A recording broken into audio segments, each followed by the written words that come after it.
Hello student, स्वागत है आप सभी का हमारे और आपके इस प्यारे से यूट्यूब चैनल उम्मीदों का प्रभात में, जहां आपको मिलती है गणित और विज्ञान से जुड़ी हुई महत्वपूर्ण जानकारियां। जी हां, यहां मिलने वाले हैं आपको एनसीईआरटी क्वेश्चंस के हर प्रश्न का एक एक वीडियो में हल। सब्सक्राइब कीजिए उम्मीदों का प्रभात चैनल को और बेल आइकन दबाना ना भूलें। तो चलिए शुरू करते हैं। देखिए, आज हम लोग हैं भौतिकी कक्षा 11 अध्याय 2 मात्रक एवं मापन के अभ्यास प्रश्न 2.3 पर। सीधे सीधे बात की जाए तो पाठ 2 के तीसरे क्वेश्चन पे हम लोग हैं। तो आइए देखते हैं कि हमारा क्वेश्चन क्या कह रहा है। उष्मा या ऊर्जा का मात्रक कैलोरी है। भाई कैलोरी तो है, और यह लगभग 4.2 जूल के बराबर है, जहां 1 जूल बराबर 1 किलोग्राम मीटर स्क्वायर प्रति सेकंड स्क्वायर। अब क्या कहना है, मान लीजिए कि हम मात्रकों की कोई ऐसी प्रणाली उपयोग करते हैं जिससे द्रव्यमान का मात्रक अल्फा केजी, लंबाई का मात्रक बीटा मीटर तथा समय का मात्रक गामा सेकंड के बराबर है। तो यह प्रदर्शित कीजिए कि नए मात्रकों के पदों में कैलोरी का परिमाण 4.2 alpha inverse beta power -2 gamma power 2 है। तो इस क्वेश्चन को हमें करना है। तो देखिए, बीमीय विश्लेषण में हम जानते हैं कि किसी भी भौतिक राशि का जो संख्यात्मक मान होता है और जो उसका मात्रक होता है, दोनों का गुणनफल अद्वितीय होता है और नियत होता है। ठीक है, समझ रहे हैं आप। जैसे 5 किलो आलू है तो 5 और किलो का जो गुणनफल होगा वो एक नियतांक होगा, चाहे हम मात्रक को चाहे ग्राम में कर लें, चाहे किलोग्राम में कर लें, चाहे क्विंटल, लेकिन ये नियत ही रहता है। तो यहां पर आइए हम अपने क्वेश्चन को करते हैं। तो देखिए, हम अपने क्वेश्चन को कैसे करेंगे। आइए हम यहाँ लिखते हैं। हम यहाँ सॉल्व में क्या लिखेंगे, सॉल्व में हम लिखेंगे विमीय विश्लेषण से। चूंकि विमीय विश्लेषण से क्या हम लिख सकते हैं, N1U1 बराबर N2U2, N1U1 बराबर N2U2 ये होता है। अब देखिए, हमें दूसरे नए मात्रकों के पदों में कैलोरी का परिमाण चाहिए। तो देखिए, जहां N1 N2 परिमाण होते हैं और ये U1 U2 क्या होता है, मात्रक होता है। तो यहां हम लिखेंगे। तो देखिए, यहां पर जब हम यहाँ पे N1 U1, तो ये तो हमें दिया ही हुआ है 1 जूल बराबर, देखिए यहां दिया हुआ है, ये दोनों ही दिया हुआ है। क्या दिया हुआ है, परिमाण भी दिया हुआ है और उसका मात्रक भी दिया हुआ है। तो ये दोनों तो हमें पता है। U2 हमें क्वेश्चन में दिया है, हमें पता लगाना है N2 का। किसका पता लगाना है, N2 का। तो चलिए, N2 जब हम लोग निकालेंगे तो हमें क्या मिलेगा, हमें मिलेगा N1U1 बाई U2, यही हमें मिलेगा। ठीक है, तो अब देखिए, यही पता लगाना है। चूंकि ऊर्जा का विमीय सूत्र, देखिए चूंकि ऊर्जा का विमीय सूत्र, तो अगर ऊर्जा का विमीय सूत्र आपको पता नहीं है तो आप यहां मात्रकों से ले सकते हैं। देखिए, MLT होता है, अक्सर आप विमीय में पढ़ते होंगे। द्रव्यमान के लिए क्या होता है, M, लंबाई के लिए क्या होता है, लंबाई और समय, MLT।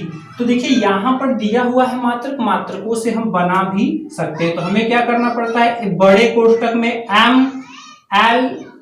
अब M के देखिए, यहाँ पे kg 1 है तो 1 लिखने की जरूरत नहीं होती। एक भगवान एक हर जगह होता है, एक मत लिखिए। 2 को लिखना पड़ेगा, तो यहां हम लिखेंगे 2 और यहां पर लिखेंगे -2। इस तरह से हम इसको लिख लेंगे। तो देखिए, ये हो गया हमारा ऊर्जा का विमीय सूत्र। अब यहां पर देखिए, ये जो U और U है, ये यूनिट है, यानी कि मात्रक है। लिखेंगे तब U1 बराबर, तो U1 में सब में 1 लगा देंगे, MLT, तथा U2 बराबर क्या हो जाएगा, U2 बराबर हो जाएगा M2L2 T2 के पावर में -2। अब यहां बता दीजिए कि जहां M1 बराबर L1 बराबर T1 बराबर तथा M2 बराबर L2 बराबर T2 बराबर, ये समझ रहे हैं ना आप।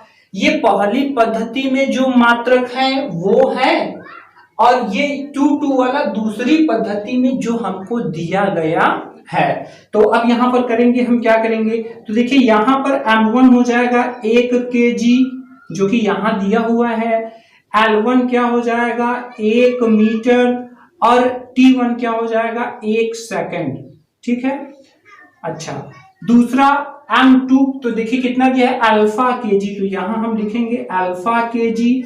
L2 में क्या लिखेंगे हम बीटा मीटर, और हम यहाँ T2 में लिखेंगे गामा सेकंड, इस तरह से। और अब देखिए हमें मान निकालना है N2 का, U1 U2 हमको पता चल चुका है, और N1 हमको दिया हुआ है, कितना दिया हुआ है 4.2 जूल। तो हम यहाँ लिख लेंगे N1 बराबर 4.2 जूल। अब यहां पर क्या करेंगे, अब यहां लिखेंगे तब समीकरण 1 से जो पूछ रहा है, क्या पूछ रहा है, पूछ रहा है नए मात्रकों के पदों में कैलोरी का परिमाण। तो यहां पर इसको पूछ रहा है नए मात्रकों के पदों में, तो यहां हम लिखेंगे N2 बराबर, तो देखिए N1 है तो N1 का मान हम यहां रख दे रहे हैं, कितना रख दे रहे हैं 4.2।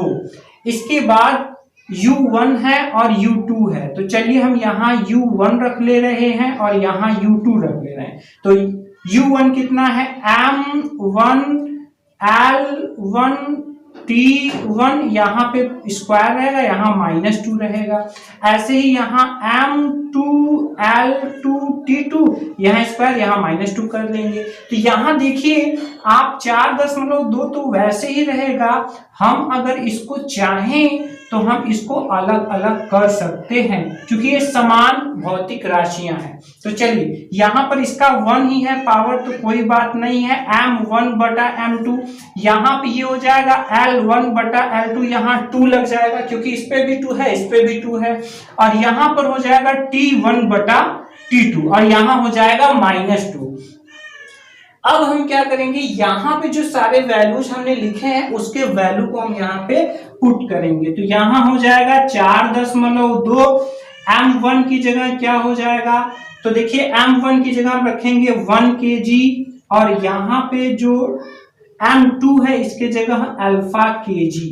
इसी तरह से हम यहाँ पर L1 की जगह रखेंगे 1 मीटर, और यहाँ पे रखेंगे बीटा मीटर, और यहाँ पे T1 के जगह पे रखेंगे 1 सेकंड, और यहाँ पर रखेंगे गामा सेकंड।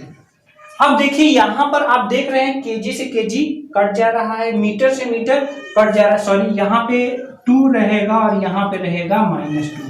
तो इस तरह से जो हमारा फाइनली जो आंसर आ रहा है 4.2, तो देखिए अल्फा ऊपर जाएगा तो अल्फा पे क्या लग जाएगा -1, बीटा ऊपर जाएगा तो यहाँ बीटा पे -1 लगेगा, जब इसका गुणा होगा, क्योंकि घात का क्या होता है देख लीजिए आप, 1 बटा बीटा है मान लीजिए, और यहाँ पे 2 है, तो जब बीटा ऊपर जाएगा तो बीटा पर -1 लगेगा, ये 2 तो बाहर है ही, और जब इसमें पूरा होगा तो बीटा क्या हो जाएगा -2, तो यहाँ बीटा हो जाएगा -2, और ये गामा जब ऊपर आएगा तो ये माइनस हो जाएगा 1। भाई यहाँ से जैसे गामा होता तो गामा -1, और यहाँ भी -1 है, यहाँ -2 है, तो इस तरह से गामा +2 हो जाएगा। अब यहाँ पर हम देख रहे हैं कि ये जो वैल्यू आया है ये N2 का है, किसका है, यानी नए मात्रकों के पदों में जो परिमाण है कितना है 4.2 alpha inverse beta power -2 gamma power 2। तो देखा आपने कि हमने सिद्ध कर दिया नए मात्रकों के पदों में जो परिमाण आ रहा है वो यही आ रहा है। तो हम यहाँ लिखेंगे इति सिद्धम। हमने सिद्ध कर दिया, जो ये कह रहे थे कि इतना ही होना चाहिए वो हमारा यहाँ पे सॉल्व करने पर आ गया। तो मिलते हैं नेक्स्ट वीडियो में नेक्स्ट क्वेश्चन के साथ। Thanks for watching.